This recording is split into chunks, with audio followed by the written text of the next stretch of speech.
The fact of the matter that when people do a lot of their metabolic circuits, they're not much different than their strength training circuits in the fact that they're repeating the same movements just with lighter load.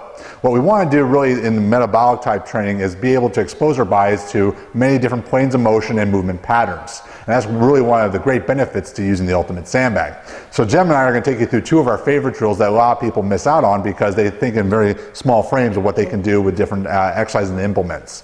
So this is definitely a situation where the implement does matter. So what we're going to start with is putting a little twist on the whole thruster drill. So what Jem's going to do is going to do a rotational lunge, clean it to his fist, drop, press, come back. So now what we're doing is we're adding a unilateral and rotational component to the standard thruster that a lot of people like to implement into their programs. Nice, Jem. And using unilateral training combined with your bilateral training is obviously the best situation to optimize your results. Now this next one is one that Jem created, especially for fighting. So Jem, I don't know if you want to demonstrate and talk about it. Well, let's show one and then we talk about it. Okay, so what he's doing is taking our headlock position. He's going to come across the body. He stops the load and goes into a lunge. Nice.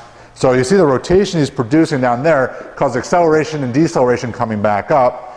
Stops it, goes right into a unilateral drill, which is most unstable, right? True, and I love it because I have a good isometric hold right here.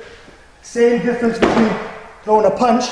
I stop it, coming forward to my lunge and coming back. So if I have to move, if I have to step to somebody, I can still come back out. So same kind of a principles there in any boxing, MMA, or wrestling.